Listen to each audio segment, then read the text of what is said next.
ఇప్పుడు ఎట్లా ఉంది అసలు ఆటోల పరిస్థితి? ఫ్రీ బస్సు తెచ్చిన దగ్గర నుంచి మిమ్మల్ని కూడా కొంత బలోపేతం చేస్తామని ఏ హామీలు ఇచ్చిండు మీకు. ఒక్కొక్కరు పాటలు పెట్టుకొని తిరిగిన సందర్భాలు కనిపించినాయి. 3 రంగుల జెండాకు సంబంధించి రేవంత్ రెడ్డిని గెలిపియాలి, మార్పు కావాలంటే రేవంత్ రెడ్డి రావాలని చెప్పిండ్రు, కాంగ్రెస్ రావాలని. ఎట్లా ఉంది? ఏమన్నా మార్పు కనిపిస్తున్నదా? ఏం మార్పు ఉందన్న? ఏం మార్పు లేదు. ఇప్పుడు మాకు ఇబ్బంది ఉంది. ఎందుకంటే దందలు లేవు. మొత్తం ఫ్రీ బస్సులు ఎక్కేస్తుర్రు. లేడీస్ ఎక్కుతురు అని కాదు, మా వాళ్ళకి ఎక్కుతురు, అందరు ఎక్కుతురు. ఇప్పుడు బండ్లు ఈఎంఐలో తీసుకున్నాం. బండ్లు ఈఎంఐలు కట్టుకోవడానికి గిట్ట పరిస్థితి ఆర్థికంగా చాలా ఇబ్బంది ఉన్నది. స్కూల్ ఫీజులు గిట్ట మాకు పిల్లలకు చదివిపెట్టుకోవడానికి ఇబ్బంది ఉంది. మామూలుగా 400-500 సంపాదించుకుంటే ఎక్కువ అయిపోతుంది. ఇప్పుడు అవి ఏమి ఖర్చు పెట్టుకోవాలి, ఏం చేయాలి? మొన్నటి వరకు డీజిల్ ఇబ్బంది ఉండే, గ్యాస్కి ఇబ్బంది ఉండే. మాకు ఈ అన్ని ఇబ్బందులే ఉన్నాయి. మాకు 12,500 వేస్తుంటని చెప్పిండు. ఇప్పటి వరకు అవన్నీ ఏం చేయట్లేదు సారు. ఇది ఈ ప్రభుత్వం అనేది మాకు ఏం అనుకూలంగా మాకేం సపోర్ట్ చేయట్లేదు. ఎప్పుడన్నా మాట్లాడిందా? ఇన్ని హామీలు ఇచ్చారు మీరు, ఇంతకుముందు కూడా ధర్నాలు చేసిండ్రు, రాస్తారోకోలు చేసినారు, అన్నీ జరిగినాయి. ఇప్పుడు ఎప్పుడన్నా మరి మాట్లాడిందా మీ గురించి ఆటోలకు సంబంధించి? మా ఆటోల గురించి మాట్లాడితే ఎలక్ట్రికల్ బండ్లు తీసుకోవాలని మాట్లాడుతుంది సారు. ఆటోలు చేంజ్ చేయాలంటే ఇప్పుడు ఫైనాన్స్లో ఉన్న బండ్లు మేము లక్ష కట్టినాము. ఇప్పుడు కంప్లీట్ చేసుకోవాలి కదా. అవి లేదు, ఇది లేదు. మళ్ళీ ఎలక్ట్రికల్ బండికి మళ్ళీ ఎవరు ఇస్తారు డబ్బులు? ఇవి అక్కడనే ఉంటాయి. మళ్ళీ కొత్త అప్ప అంటే ఎవరు ఏదో గుర్తలేదు కదా.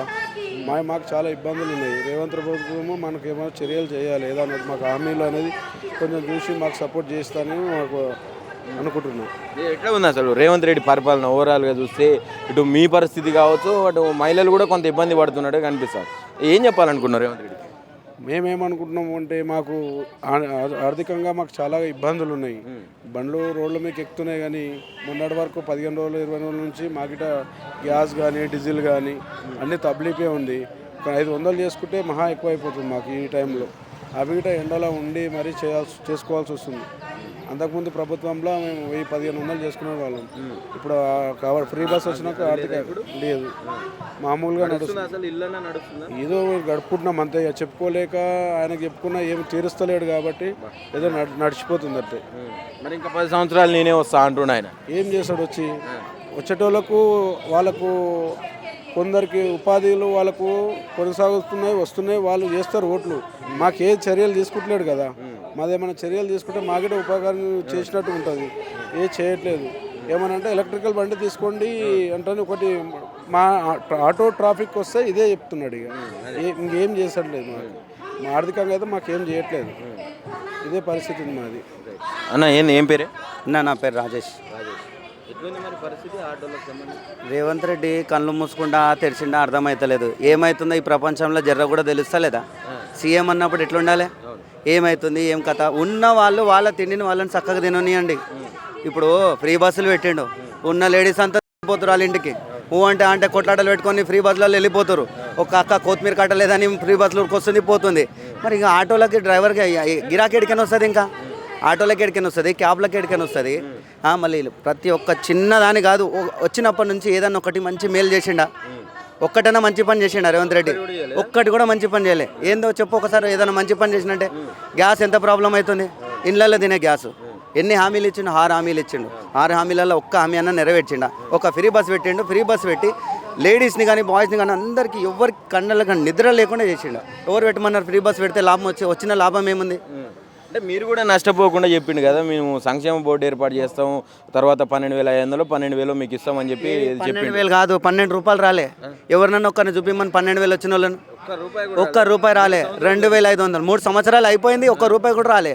ఎవరికి వచ్చినాయి? ఏడొచ్చినాయి? ఉన్నాయి మామూలుగా. మమ్మల్ని మా లెక్కలో బతకనియండి. గ్యాస్కి గంటలు నిలబడి వెయిట్ చేస్తాం. పొద్దుగాల సంధి సాయంత్రం దాకా. ఇంటికి 500 తీసుకోపోకపోతే ఇంట్లో రానిస్తారా? విలువిస్తారా? ఏమనంటే డ్రైవర్ గాడు అని చీప్గా చూస్తారు. డ్రైవర్ గాడు పొద్దుటి సంధి సాయంత్రం దాకా ఉబ్బరంలా నరకం అనుభవిస్తాడు. వాడు ఇదో మాట్లాడుతుంటారు. ఇష్టం వచ్చిన మాటలు మాట్లాడుతుంటారు. 10 రూపాయలు ఎక్కువ అడుగుతలేమే. ఉన్న కిరాయినే కరెక్ట్గా ఇమ్మనండి. మేము పెంచమని అంటలేము. పెంచితే చాలా మంచి ఉంటుంది. ఈ ఉన్నోళ్ళకి గిరాకలేదురా బాబు అంటే ఏడికని పెంచుతాం. ఇంకా మేము సాయంత్రం లోపు 500 కూడా తీసుకోవతలేము. ఏం లాభం చెప్పు? నడిపించి ఈ ధర్నాలు చేస్తున్నారు, ఈ టెంట్ల కింద అనేక సార్లు వస్తున్నారు. మరి ఏంది, ఏమైనా ఫాయిదా కనపడుతుందా? 3 సంవత్సరాల నుంచి గిట్లనే ఉంది మీ పరిస్థితి. ధర్నాలు చేస్తే రేవంత్ రెడ్డి పండుకున్నోడు లేస్తాడేమో అన్నట్టు తెలుస్తలేదా? ప్రపంచం అంటే ఏంది? నా పాటికి నేను తింటున్నా ఉంటున్నా పంతున్నా అంటే కాదు కదా. జనాలు ఎక్కడెక్కడ ఆగమవుతున్నారు, ఎక్కడెక్కడ అల్లంకొల్లం అవుతున్నారు, వాళ్ళకున్న సమస్య ఏంది, వాళ్ళ సమస్యలు నేను ఒక 40% అన్నా వాళ్ళని క్లియర్ చేసినా లేదా, ఇది కావాలి. అవునా కదా? మీరే కదా అప్పుడు కోరుకుంది మార్పు కావాలి, కాంగ్రెస్ రావాలి, రేవంత్ రెడ్డి పాటలు పెట్టుకొని కూడా ప్రచారాలు చేసి. అవునన్నా, చేసినాము. నమ్మి ఓట్లు వేసినందుకు మా చెప్పుతో మేము కొట్టుకుంటున్నాం కదా. ఇప్పుడు నమ్మి ఓట్లు వేసుకున్నందుకు మాకు మంచి మంచి ఏమంటారు దాన్ని, గుణపాఠం చెప్పిండు కదా, మంచి పని అయింది కదా. ఇప్పుడు మాకు ఇప్పుడు తెలుస్తుందిగా. మళ్ళీ ఇంకోసారి వస్తుందా? మళ్ళీ ఇంకోసారి వస్తుంది అధికారం. 10 సంవత్సరాలు నేనే రాజు నేనే సంవత్సరాలు కాదు, 10 రోజులు కూడా ఉండలేడు. ఈ గడిచిన రోజులు కూడా చాలా డేంజర్గా గడుస్తాయి. హైడ్రా అని చెప్పి అద్దె తీసేసిండు, గరీబుల గుడిసెల వాళ్ళ కొట్టేసిండు. ఎవరు ఇల్లు వల్ల కొట్టినా, మంచి మంచి చెరువుల పక్కన ఉన్నాయి ఒక్కొక్క ఇల్లు, ఎవరిని వాళ్ళ దింగలే. ఈ గరీబులను ఎందుకు ఇంత?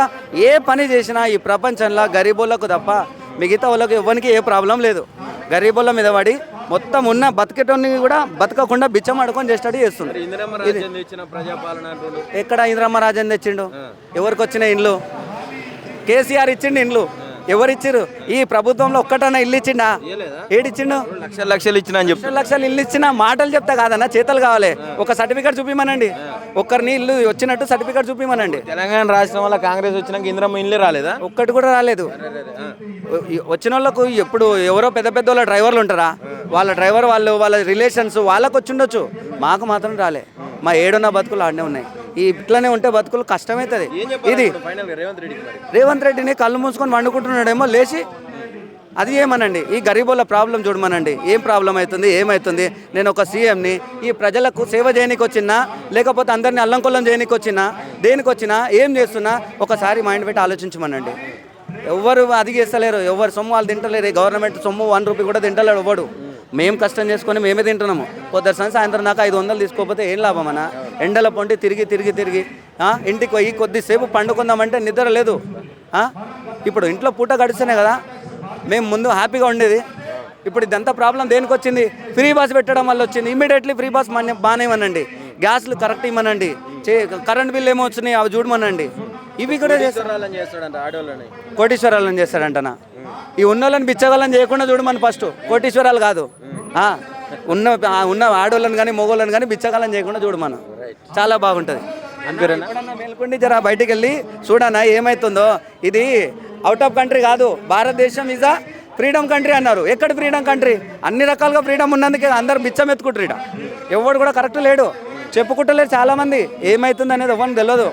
బయటికి వెళ్తున్నాడు అంటే పొద్దుగాల సంది సాయంత్రం దాకా 24 గంటలు డ్యూటీ చేస్తే ఆయనకి 500-1000 రూపాయలు వెళ్తలేవు అన్న. గ్యాస్ ఎంతనా? 98 రూపాయలు అయింది. ఫస్ట్ ఎంత ఉండే గ్యాస్? 70 రూపాయలు ఉండే. ఈయన వచ్చినాకనేగా పప్పు రేట్లు ఏమైనాయి, ఉప్పు రేట్లు ఏమైనాయి, నూనె రేట్లు ఏమైనాయి, బియ్యం రేట్ ఏమైంది, దేనికి ఇవన్నీ పెంచుతున్నాం? పెట్రోల్, డీజిల్, గ్యాస్ ఈ రేట్లు పెరిగితే సీతక్క ఇప్పుడు మంత్రిగా ఉన్నది, ఆమె వచ్చి బంకులలోకి వచ్చి అది చేసి మొత్తం హంగామా చేసింది గతంలో. మరి ఇప్పుడు ఎవరైనా వస్తారు అట్లా? కాంగ్రెస్ ఎవరు వస్తలేరు. కనీసం ఈ బతుకులు ఎట్లున్నాయని అడగడానికి కూడా ఎవరు వస్తలేడు.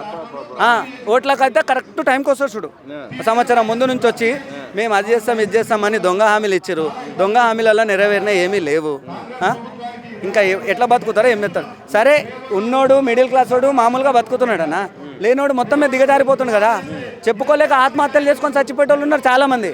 అది తెలుస్తలేదు ఎందుకు, ఏమవుతుంది, ఏం ప్రాబ్లం అవుతుంది. నేను ఈ దేశానికి సీఎంనా, ఈ తెలంగాణకి నేనేనా సీఎంని కాదా అని ఒకసారి ప్రశ్నించుకోమన్నాడు ఆయన. ఏడ సీఎం లేకున్నాడు? ఏంటన్నా పేరున్నదా? ఏంటన్నా పేరున్నదా? మరి సీఎం అయితే ఏం చేయాలి? ఏ ఒక్కరికి ఈ రాష్ట్రంలో ఎక్కడ ఏ సమస్య ఉన్నా కానీ ఆ సమస్యలన్నీ క్లియర్ చేయాలి. ఉన్న దాంట్లోనే ప్రాబ్లం పెట్టి మేము తినే బతుకులకని ఎంగిల్ మెతుకులకని 2 ఎంగిల్ మెతుకులు తీసుకున్నట్టు చేస్తే ఇంకా మేమేడా బతుకుతాం? మా దాంట్లోనే బొక్క పడుతుంది. ఫ్రీ బస్ పెట్టిన ఆటోలకు, క్యాబోలకు అందరికీ బొక్క పడ్డది. ఏం లాభం వచ్చింది ఫ్రీ బస్ పెట్టి? Government cup. గవర్నమెంట్ మన ఆర్టీసీ వాళ్ళకు జీతాలే లేవు. వాళ్ళు ధర్నా చేస్తే మళ్ళీ అదే ఎండల అదే వానల వీళ్ళు మళ్ళీ అదే సమస్యలు, అందరికీ అదే సమస్యలు. లేడీస్ కానీ బాయ్స్ కానీ అయితే ఇప్పుడు ఈ ప్రభుత్వం వల్ల ఏం ఉపయోగం లేదు, మళ్ళీ ఏమి ఉపయోగం లేదు. ఓపెన్గా చెప్పేది అది. ఇప్పటికైనా నిద్ర లేచి కొంచెం గరీబోళ్ళకి ఏమవుతుంది, ఏం కథ, ఇవన్నీ చూడమని చెప్పండి. ఎక్కడైనా మీరు ఎక్కడున్నా ఏం చేస్తున్నా కానీ క్లియర్గా మాట్లాడండి, క్లియర్గా ఉండండి. మీరు ఈ తెలంగాణ రాష్ట్రానికి సీఎం అనే సంగతి మర్చిపోకండి. ఏదో మీ మనుషులు మీ దిక్కు మాట్లాడినట్టు కాదు, ఏది ఉన్నా సరే ఓపెన్గా మాట్లాడాలో. ప్రజలకు సంబంధించి ప్రజల గురించి మాట్లాడుతున్నా. నాకు ఇంకా వేరే ఉద్దేశం ఏమీ లేదు, ఎవరిని ఉద్దేశించినవి కావు. సూటిగా మాట్లాడడం నా అలవాటు, సూటిగా మాట్లాడితే నా బుద్ధి.